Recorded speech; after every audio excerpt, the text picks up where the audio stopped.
이런 가운데 갈등의 불을 지피는 대표 측과 학부모 측의 진실 공방도 희망벨에는 존재합니다. 바로 사문서 위조 건과 폭행 논란입니다. 계속해서 조성협 기자입니다. 희망벨의 대표는 한 교회 운영자가 이사진은 학부모들이 맡았습니다. 그런데 희망벨은 설립 초기부터 삐걱댔습니다. 대표와 학부모 이사진 간 희망벨 운영 방향을 놓고 갈등이 있었던 것. 학부모들은 일자리 사업을 최우선으로 해야 한다는 입장이었지만 대표는 복지 프로그램 운영에 중점을 뒀고 이로 인해 구청으로부터 지원받은 2천만 원의 용처를 두고 양측은 갈라서기 시작했습니다. 1월부터 또 문제됐던 게 이제 운영비가 있었어요. 희망별로 잡힌 운영비가 2천만 원이었는데 이제 이분은 2천만 원을 애들 복지 일자리로 1천만 원을 쓰고 나머지 1천만 원만 프로그램비로 쓰자는 게 이분 주장이었고 그래서 이제 그게 문제가 커진 거예요. 이런 가운데 폭행 논란이 발생했습니다. 지난 2018년 1월 15일 희망벨 대표가 여러 명의 아이들을 혼자 돌보고 있는 상황이었는데 한 장애인 학생이 대표를 때리자 대표도 학생을 때렸다는 것. 주먹으로 자기 코를 때려서 고소를 안 한 것도 고마워해라. 우리 애는 그렇게 폭력을 쓰고 그런 애가 아니다. 그러니까 막 미는 거예요. 희망벨 대표는 폭행을 한 적이 없다는 입장입니다. 장애인 학생이 우울감과 돌발 행동으로 인해 자신을 때리자 이를 제지했을 뿐이라는 것. 또 저를 2번 폭행을 했을 때 아마 이제 제지하는 과정 속에서 아마 손은 잡았던 걸로 기억이 되고요. 폭행 논란이 있은 후 몇 달 뒤 구청에서도 이를 인지했습니다.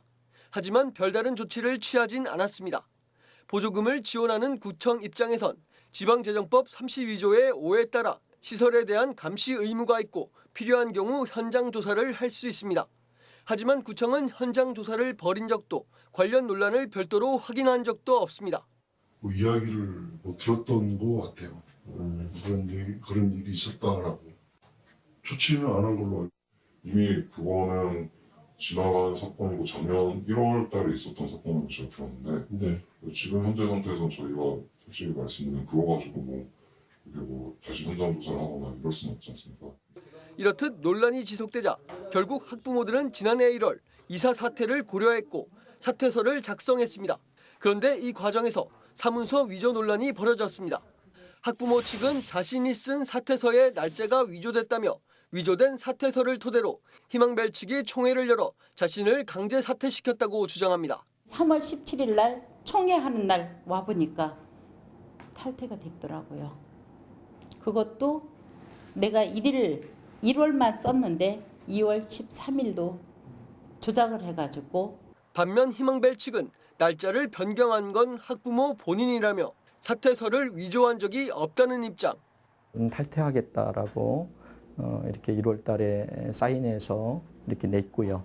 물론 낸 문서를 신현한 이사님이 그 당시에 가지고 계셨고 그 이후 한 달 지나서 다시 모이기를 요청을 했고 그때 2월 아마 13일 일자로 네 분이 정식으로 저에게 이사 탈퇴서를 제출한 걸로 알고 있습니다. 이런 가운데 결과적으로 이사진이었던 학부모를 비롯해 10여 명에 달하는 장애인들이 희망벨에서 나왔습니다. 이후 희망벨 측은 탈퇴한 학부모들을 상대로 명예훼손 등의 이유로 소송전을 벌였습니다. 소송 결과 검찰의 불기소 처분이 내려졌지만 이로 인해 양측의 대립은 더욱 커졌습니다. 딜라이브 서경기 케이블 TV 조성엽입니다.